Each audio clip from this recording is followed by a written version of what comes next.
Hello everyone. सो हम अभी तक हम लोग ऑलरेडी डिस्कस कर चुके हैं about the male and the female reproductive system. ठीक है, हम लोग ये तो देख चुके हैं कि कौन से ऑर्गन्स इन्वॉल्व होते हैं जो कि इस रिप्रोडक्शन का जो प्रोसेस है उसमें हेल्प करते हैं। ठीक है, अब जब हमने ऑर्गन्स देख लिए तो जो नेक्स्ट प्रोसेस है वो क्या है? गेमीट्स। ठीक है, जो कि फ्यूजन करेंगे और जिसके थ्रू सेक्सुअल रिप्रोडक्शन पूरा कंप्लीट होगा। ओके, तो जो नेक्स्ट चीज़ है जो हम डिस्कस करने वाले हैं that is the gametogenesis. And gametogenesis means that formation of the gametes. Okay, आज हम डिस्कस करेंगे about the spermatogenesis. Okay, and उसका जो हार्मोनल रेगुलेशन है वो कैसे होता है, and we will also discuss about the structure of the sperm. ठीक है, जो oogenesis है उसको हम नेक्स्ट लेक्चर में डिस्कस करेंगे। ठीक है, अब जो स्पर्मेटोजेनेसिस है, जैसे गेमिटोजेनेसिस था, ओके, उसका डेफिनेशन क्या हो गया? Formation of the gametes. तो जो मेल्स में होता है, ठीक है, जो मेल्स में गेमीट फॉर्मेशन होता है उसको हम क्या कहते हैं? spermatogenesis. That means the process of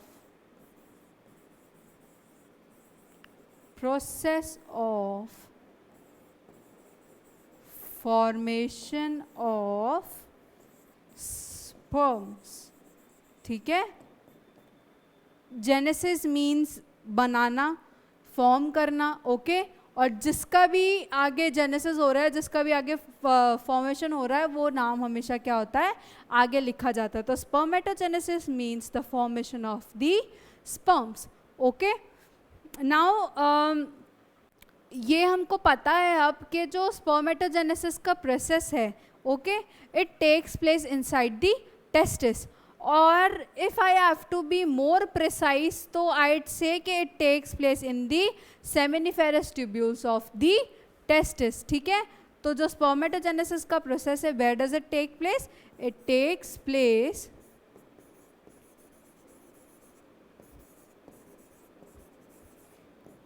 in the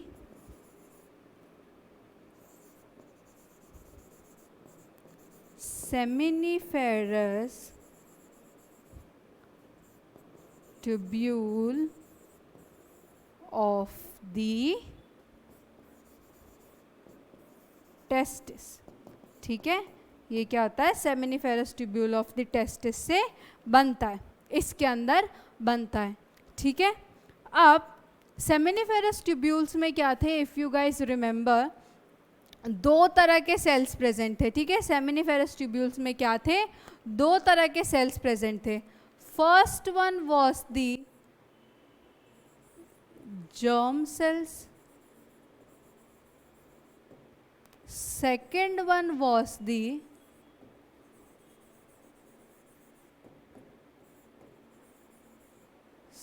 Sertoli cells या सर्टोलाई सेल्स।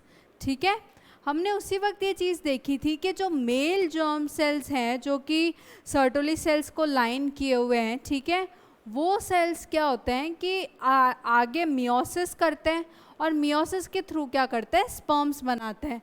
ठीक है, तो ये जो जर्म सेल्स है वो क्या बनाते हैं? हमारे स्पर्म्स को बनाते हैं। और सर्टोली सेल्स क्या कर रही थी? उसको न्यूट्रिशन प्रोवाइड कर रही थी।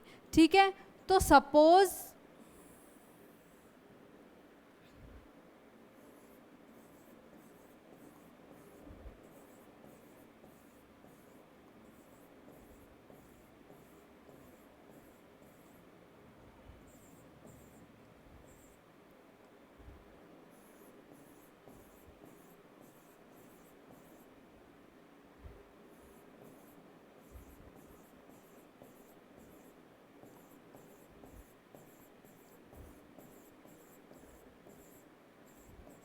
मान लेते हैं कि ये जो सेल्स है वो हमारे क्या हैं?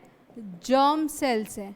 ठीक है, ये क्या है? हमारे मेल जर्म सेल्स या germ cells which are present inside the seminiferous tubules. और ये जो बीच में सेल्स है बड़े वाले, ये हम मान लेते हैं कि these are the Sertoli sales.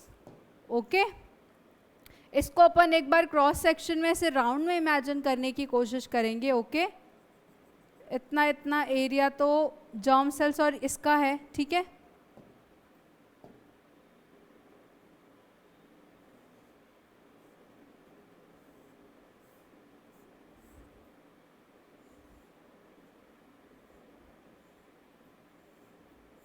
ये मैंने क्यों बनाया है ये आपको आगे जाके समझ आएगा। ओके, अभी के लिए अपन सिर्फ इस पे ध्यान देते हैं कि ये मेल जर्म सेल्स हैं, ठीक है, जो कि क्या है, सराउंडेड या पास हैं सर्टोली सेल्स के। अब ये जो मेल जर्म सेल्स हैं, ठीक है, उसको अपन क्या बोलते हैं, स्पर्मेटोगोनिया। ठीक है, इस स्टेज पे जो मेल जर्म सेल्स है, जो जर्म सेल्स हैं, उसको हम क्या कहते हैं,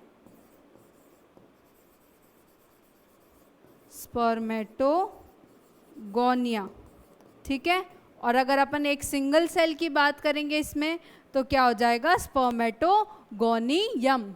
ओके, तो ये जो मेल जर्म सेल्स है या स्पर्मेटोगोनिया है, ठीक है, ये क्या करते हैं कि कंटिन्यूसली डिवाइड करते रहते हैं। ठीक है, जर्म सेल्स होते ही वो सेल्स है जो कि क्या करें, कंटिन्यूसली डिवाइड करते रहें।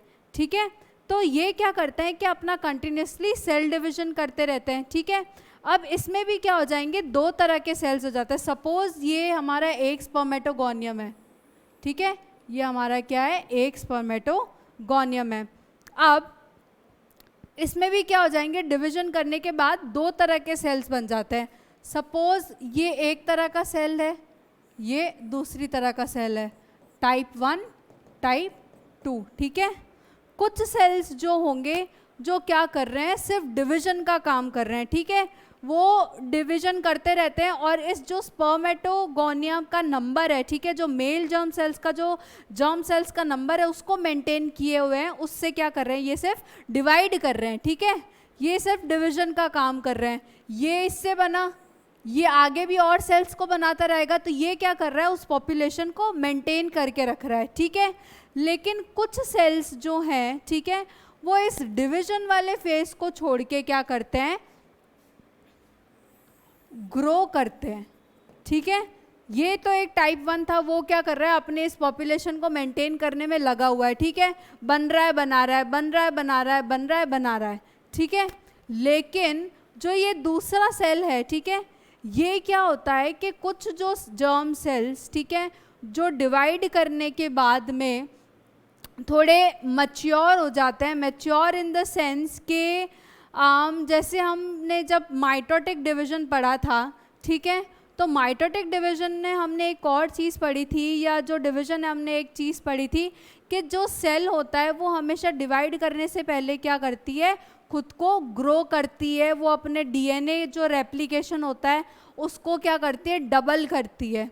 ठीक है, if you guys remember this, कि जो सेल होती है वो अपना डीएनए का जो है वो डुप्लीकेशन करती है, डिवाइड होने से पहले वो क्या करती है, साइज में इंक्रीज होती है। ठीक है, तो कुछ सेल्स क्या होती है, इस सेल्स से जो सेकंड टाइप वाली सेल होती है वो क्या करती है, मैच्योर करती है। ठीक है, मैच्योर इन द सेंस क्या हो जाएगा कि वो क्या कर रही है कि थोड़ा साइज में ग्रो करी।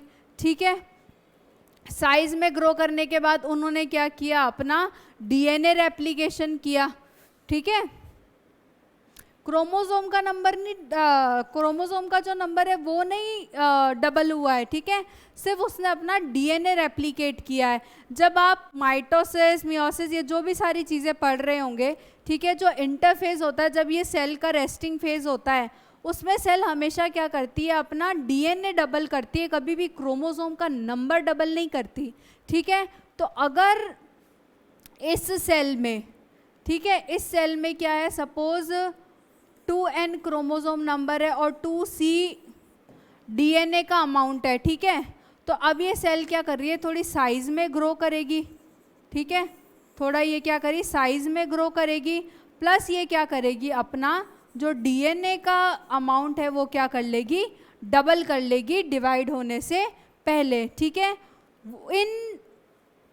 इन जो जर्म सेल्स है उनमें से जो कुछ सेल्स है जो कि मैच्योर होते हैं आगे, ठीक है, और सिर्फ इस डिवीजन वाली भाग दौड़ में नहीं लगे रहते कि हमको तो डिवाइड करना नहीं बनाने, डिवाइड करना नहीं बनाने, नहीं। उन जर्म सेल्स में से कुछ जो जर्म सेल्स जो डिवाइड होके बनती हैं, ठीक है, वो क्या करती है, ग्रो करती हैं, डिफरेंशिएट करती हैं, थोड़ा थोड़ा मैच्योर होती है, थोड़ा ग्रो करती है साइज में, अपने डीएनए को डबल करती हैं, ठीक है। ये सेल्स अब क्या कहलाती हैं, प्राइमरी स्पर्मेटोसाइट, ठीक है। जो जर्म सेल्स है वो क्या कर रहे हैं, कंटिन्यूसली डिवाइड कर रहे हैं, और उन जर्म सेल की पॉपुलेशन में कुछ ऐसे सेल्स होते हैं जिसको हम प्राइमरी स्पर्मेटोसाइट्स कहते हैं, ठीक है। प्राइमरी स्पर्मेटोसाइट्स इनको क्यों कहा गया अलग से, क्योंकि ये सेल्स क्या है, सिर्फ डिवाइड करने की भागदौड़ में नहीं लगी हुई है। ये डिवीजन के बाद इन्होंने क्या किया, अपना डीएनए को रेप्लिकेट किया, अपनी सेल ग्रोथ की, ठीक है, ये थोड़ा सा मैच्योर हुई, ठीक है, और अब इनको अपन क्या कह रहे हैं, प्राइमरी स्पर्मेटोसाइट्स, ठीक है। ये प्राइमरी स्पर्मेटोसाइट्स जो होती हैं, they undergo the first meiotic division, ठीक है। अगर आपको पता हो तो मियोसिस भी दो पार्ट्स में होता है, मियोसिस 1 और मियोसिस 2, ठीक है। तो ये जो प्राइमरी स्पर्मेटोसाइट्स हैं ये क्या करेगी, दे विल अंडरगो मियोसिस। ये क्या करती है, मियोसिस करती है, मियोसिस 1, ठीक है। जिस मियोसिस से क्या हो जाता है कि इसका जो डीएनए का इसका जो क्रोमोसोम नंबर होता है वो क्या हो जाएगा, हाफ हो जाएगा, ठीक है। एक सेल्स जब मियोसिस में डिवीजन करती है, मियोसिस के भी क्या होता है, दो पार्ट होते हैं, मियोसिस 1 और मियोसिस 2, ठीक है। तो ये प्राइमरी स्पर्मेटोसाइट है, ठीक है। ये अभी अपन इसको पेरेंट सेल मान सकते हैं एक बार के लिए जब अपन मियोसिस को समझ रहे हैं। तो ये क्या है, हमारी पेरेंट सेल है, ठीक है। ये क्या कर रही है, मियोसिस फर्स्ट से डिवाइड करी, ठीक है। जब मियोसिस फर्स्ट से ये इस सेल ने डिवाइड किया तो ये क्या होगी, दो सेल्स को बनाएगी, इतना तो अपन को पता है ऑलरेडी 11 से। ये प्राइमरी स्पर्मेटोसाइट क्या करेगी, दो सेल्स को बनाएगी, ठीक है, जिनको हम क्या कहेंगे, सेकेंडरी स्पर्मेटोसाइट, ठीक है। जो प्राइमरी स्पर्मेटोसाइट है जब मियोसिस फर्स्ट से डिवाइड करेगी तो वो क्या बनाएगी, सेकेंडरी स्पर्मेटोसाइट्स, ठीक है। ये जो सेकेंडरी स्पर्मेटोसाइट्स हैं इनका जो इनका जो ये नंबर था क्रोमोसोम का, ये क्या हो जाएगा, हाफ हो जाएगा, ओके। क्योंकि ये मियोटिक डिवीजन है, meiotic division is the reduction division.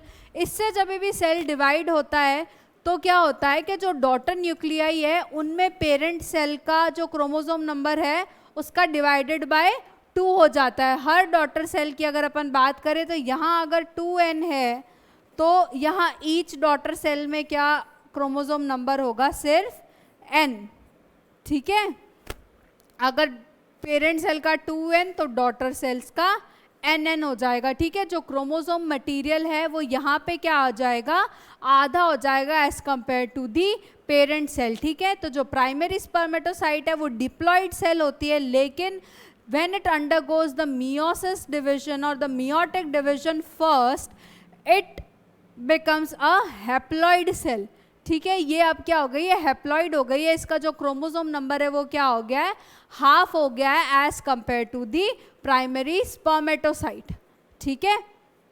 अब ये जो सेल्स हैं वो फर्दर क्या जाएगी, मियोटिक 2 में जाएगी, मियोसिस डिवीजन 2 करेगी, ओके। जो सेकेंडरी स्पर्मेटोसाइट है, ठीक है, वो फर्दर एक बार और डिवाइड करेगी, that is the meiotic second division, meiosis 2,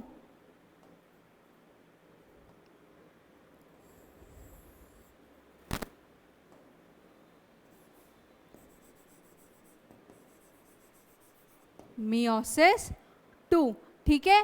ये जो सेकेंडरी स्पर्मेटोसाइट्स हैं they will further divide by the second meiotic division, ठीक है। और उसके बाद क्या बन जाएंगे, 4 सेल्स बन जाएंगे। कैसे बन जाएंगे 4 सेल्स, ये हर जो सेल है, हर जो सेकेंडरी स्पर्मेटोसाइट है, ठीक है, वो क्या करता है, मियोटिक डिवीजन के बाद खुद भी 2 में डिवाइड हो जाएगा। एक सेल क्या होता है, फर्दर 2 में डिवाइड होता है, ओके।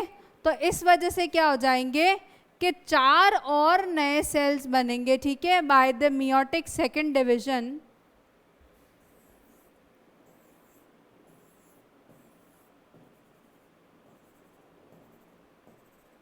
जिसको हम क्या कहेंगे, स्पर्मेटिड्स, जिसको हम क्या कहेंगे, स्पर्मेटिड्स, ठीक है। तो सबसे पहले क्या हुआ, अच्छा इनका अब क्रोमोसोम नंबर कितना रहेगा, इनका प्लॉइडी नंबर क्या रहेगा, सेम रहेगा as that of the secondary spermatocyte. क्यों, क्योंकि जो रिडक्शन डिवीजन होता है ना, वो तो मेनली मियोसिस 1 ही होता है, ठीक है। उसी में ऐसा होता है कि भाई जो क्रोमोसोम नंबर था पहले वाले सेल का, उसका हाफ जाएगा डॉटर सेल्स में। लेकिन मियोटिक सेकेंड जो है, मियोसिस सेकेंड जो है, उसमें क्रोमोसोम नंबर या उसमें जो प्लॉइडी लेवल है वो सेम ही रहता है, उसके बाद हाफ नहीं होता। जो इस सेल का प्लॉइडी लेवल होगा वही इस सेल का भी प्लॉइडी लेवल होगा। मतलब ये सारे सेल्स क्या होंगे, हैप्लॉइड होंगे, एन होंगे, ठीक है।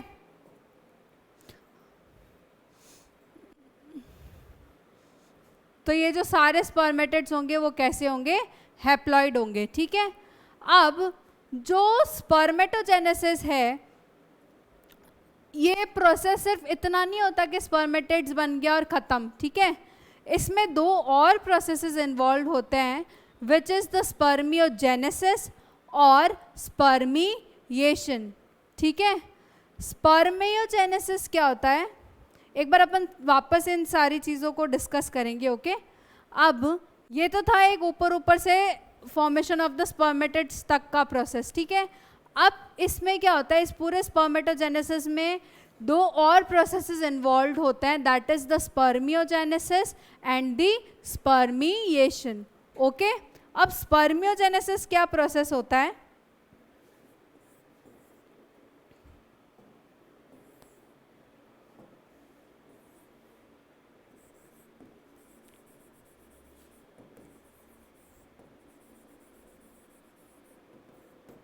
it is the process of formation of, it is the process of formation of spermatozoa, that is the sperms, ठीक है। स्पर्म्स को हम क्या कहते हैं, स्पर्मेटोजोआ भी कहते हैं, ठीक है। It is the process of formation of spermatozoa from the spermatids, ठीक है। जब हम आगे स्पर्म्स का स्ट्रक्चर देखेंगे, ठीक है, तो विल गेट टू नो कि स्पर्म्स ऐसे दिखते नहीं है, ऐसे round in shape with this nucleus etcetera, मतलब this type of nucleus, it has a nucleus but ऐसी न्यूक्लियस नहीं दिखती हमको, ओके। तो ये जो प्रोसेस है फ्रॉम फॉर्मेशन या conversion of this spermatids to the spermatozoa या स्पर्म्स, इस प्रोसेस को हम क्या कहते हैं, स्पर्मियोजेनेसिस। इसमें क्या होता है जनरली, मतलब मैं आपको ऊपर ऊपर से बता रही हूँ ये सारी चीज़ें just for the sake of the knowledge, कि ये जो राउंड स्ट्रक्चर है, ठीक है,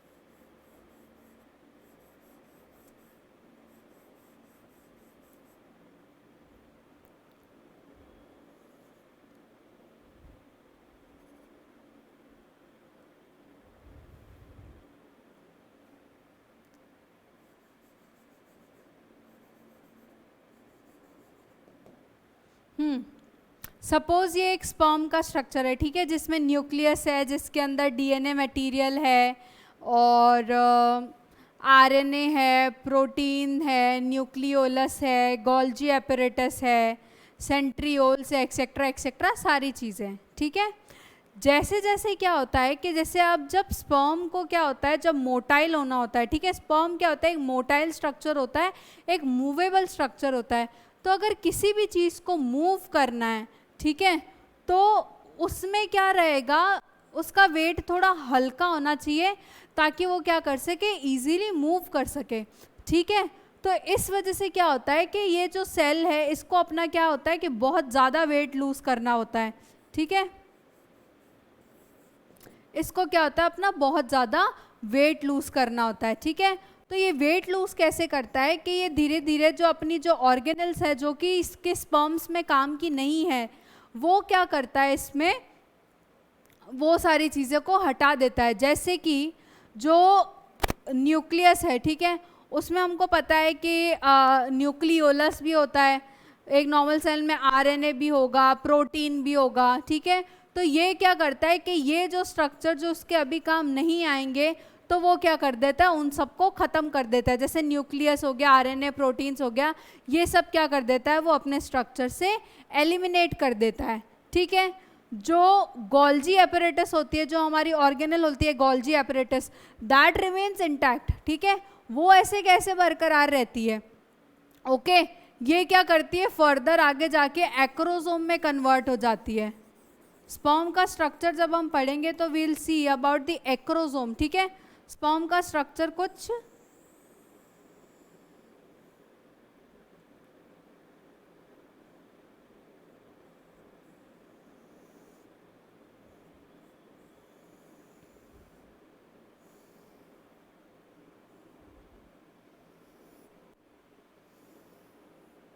स्पर्म का स्ट्रक्चर कुछ ऐसा दिखता है, ठीक है।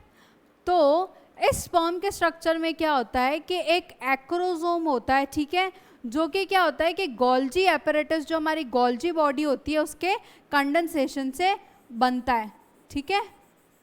गोल्जी एपरेटस क्या करती है, खुद को एक्रोसोम में कन्वर्ट कर लेती है, ठीक है।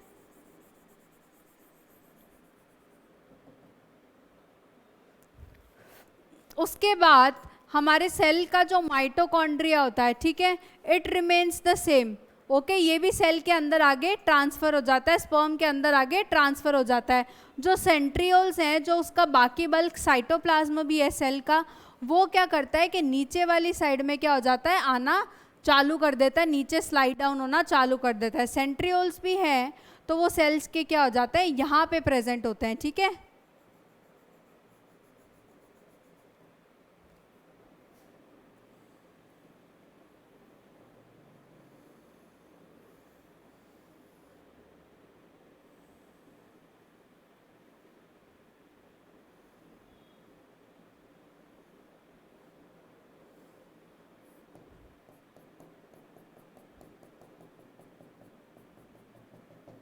कुछ ऐसा सेल का स्ट्रक्चर दिखता है, ओके। तो ये सेल का स्ट्रक्चर क्या करता है कि ये पूरा सेल का स्ट्रक्चर क्या हो जाता है, कुछ ऐसे स्पर्म के स्ट्रक्चर में कन्वर्ट हो जाता है, ठीक है। इसके लिए इसको क्या करना पड़ता है, अपने कुछ ऑर्गेनल्स को लूज करना पड़ता है ताकि ये क्या करे, अपना वेट को लूज कर सके थोड़ा, ठीक है। और वेट को लूज करने के बाद ये अपने स्ट्रक्चर को थोड़ा ऐसे लंबा बना लेता है, ठीक है, इस तरह से कुछ बना लेता है ताकि ये क्या कर सके, इजीली मूव कर सके, ठीक है। अभी हम स्पर्म का जो स्ट्रक्चर है वो हम आगे भी डिस्कस करेंगे, ठीक है, डिटेल में हम तभी डिस्कस करेंगे। ये एक जनरल चीज़ थी कि इस प्रोसेस को जो ये spermatid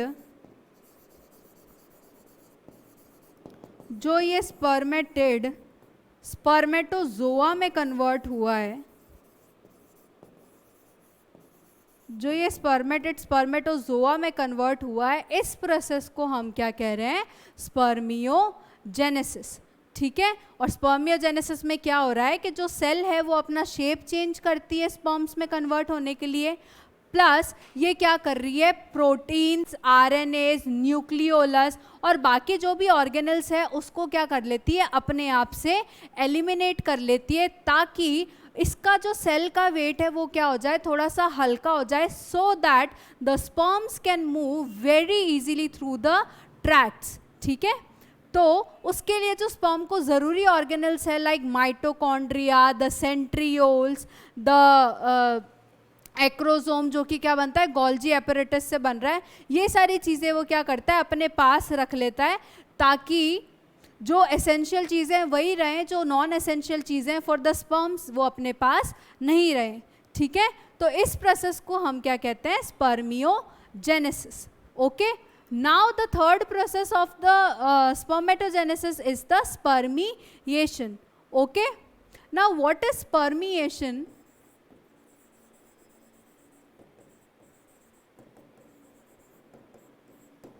When the spermiation is the process जिसमें क्या हो रहा है कि when the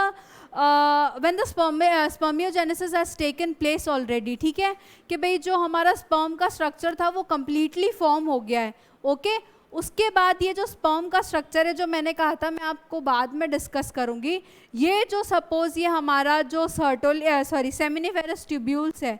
ओके, तो ये जो सेमिनिफेरस ट्यूब्यूल्स है ना, इसमें दो तरह के सेल्स थे, वही जर्म सेल्स और सर्टोली सेल्स।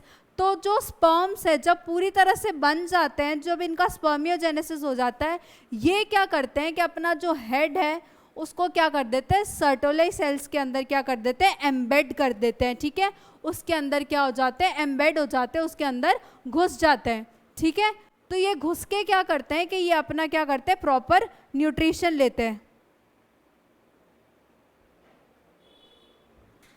ओके, तो उससे क्या हो जाएगा ना कि इसको प्रॉपर न्यूट्रिशन मिलेगा। ओके, और सर्टोली सेल्स का तो फंक्शन ही यही था कि भाई इसको proper nutrition they they.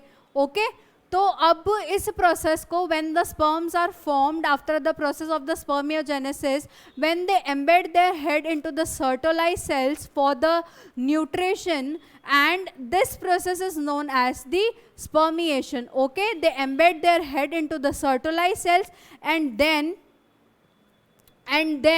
they release themselves from the Sertoli cells, and this process is known as the spermiation.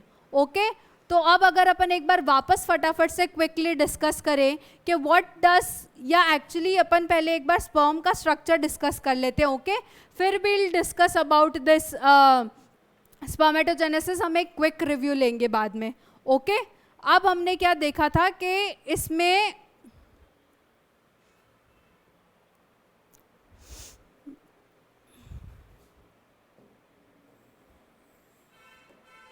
एक बार के लिए जब अपन ने स्पर्म का पूरा स्ट्रक्चर देख लिया था, स्पर्मेटोजेनेसिस का पूरा प्रोसेस देख लिया था, उसके बाद जो इसका फाइनल प्रोडक्ट था वो क्या था, हमारा स्पर्म।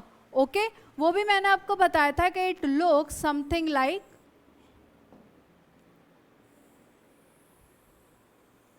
Like this. ठीक है,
this is just a rough diagram of a sperm. Okay, अगर अपन स्पर्म के स्ट्रक्चर को डिस्कस करने चलें तो it involve some parts.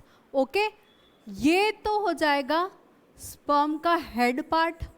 Okay ये जो स्ट्रक्चर है, this arrow head structure is the head of the sperm.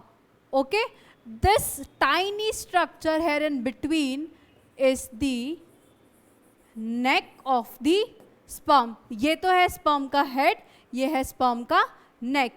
ठीक है, then comes the middle body. Okay then comes the middle body और द मिडल एरिया. ओके और उसके बाद ये जो एक्सटेंडेड पोर्शन है, this is the tail of the sperm. ठीक है, तो जो स्पर्म है इट कंसिस्ट ऑफ और it is divided into 4 structures. ठीक है, first one is the head, second one is the neck, third one is the middle body and the fourth one is the tail. Okay अब ये जो structure है, head में क्या होती है, मेनली 2 चीज़ें होती है. ठीक है, एक क्या होता है, एक्रोसोम होता है जो कि जो कि गोल्जी एपरेटस से बना है. ठीक है, उसके अलावा इसमें क्या होता है, एक न्यूक्लियस होती है, एक हैप्लॉइड न्यूक्लियस होती है. ठीक है, it consist of a acrosome. ठीक है, it consist of acrosome and it also consist of a haploid nucleus. ठीक है, अब हैप्लॉइड न्यूक्लियस है क्यों, क्योंकि ये तो हमने प्रोसेस में ही देख लिया था कि इसमें क्या हो रहा है, मियोटिक डिवीजन होता है प्राइमरी स्पर्मेटोसाइट में, और उस वजह से क्या हो जाती है, ये न्यूक्लियस जो है वो हैप्लॉइड होती है. ठीक है, अब जो हेड में है उसमें क्या है, एक्रोसोम है और एक हैप्लॉइड न्यूक्लियस है. एक्रोसोम क्या होता है, गोल्जी एपरेटस से बना होता है. और इस एक्रोसोम की इंपॉर्टेंस क्या, न्यूक्लियस तो हमको पता है कि भाई जेनेटिक मटेरियल इसकी इंपॉर्टेंस है, ये अपने अंदर क्या कर रहा है, जेनेटिक मटेरियल को लेके घूमता है. ठीक है, अब एक्रोसोम की इंपॉर्टेंस क्या है, एक्रोसोम क्या करता है कि अपने अंदर कुछ एंजाइम्स लेके घूमता है. ठीक है, एक्रोसोम क्या कर रहा है, अपने अंदर कुछ एंजाइम्स लेके घूमता है. ठीक है, जो कि क्या करती है कि जो ओवम की लेयर्स हैं, ठीक है, ओवम में भी कुछ लेयर्स होती है, हम आगे oogenesis में डिस्कस करेंगे. ठीक है, तो ओवम में क्या होती है, कुछ लेयर्स होती हैं, तो ये एंजाइम्स क्या करते हैं, ओवम की उन लेयर्स को पेनिट्रेट करने में हेल्प करते हैं, स्पर्म को उन लेयर्स के अंदर पेनिट्रेट करने में क्या करते हैं, हेल्प करते हैं. ठीक है, तो इसमें क्या होते हैं, 2 एंजाइम्स होते हैं. First is the hyaluronidase and the second is the corona penetrating enzyme.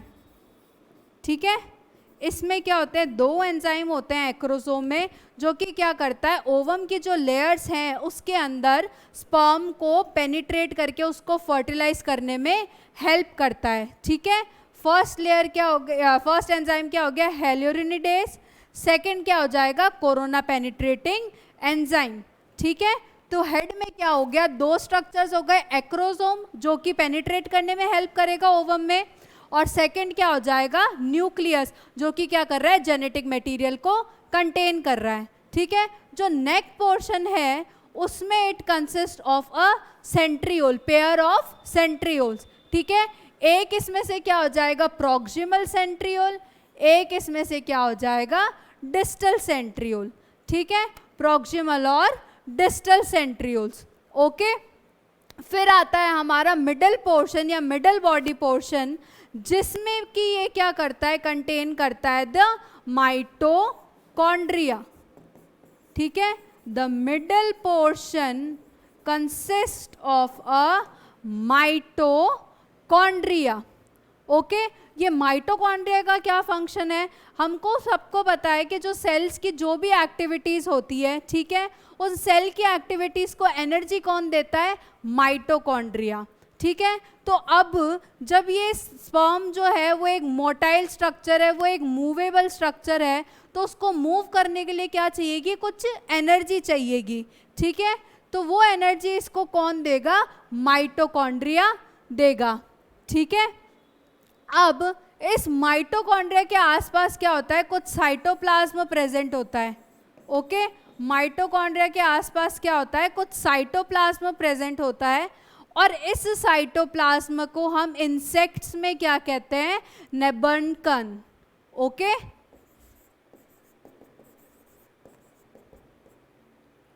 नेबनकन, ठीक है।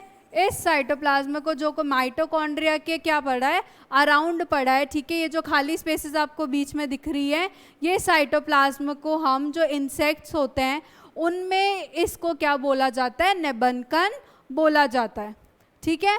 उसके बाद क्या होता है कि जब ये मिडल बॉडी एंड होती है तो ये क्या होता है कि यहाँ पे एक रिंग लाइक स्ट्रक्चर प्रेजेंट होता है, ठीक है। मिडल बॉडी और जो फ्लैजिला है या जो टेल है उसके बीच में एक रिंग लाइक स्ट्रक्चर प्रेजेंट होता है जिसको कि हम क्या कहते हैं, एन्युलस, ठीक है। ये रिंग लाइक स्ट्रक्चर को हम क्या कहते हैं, एन्युलस कहते हैं, जो कि कहाँ प्रेजेंट होता है, in between the middle body and the tail, ठीक है।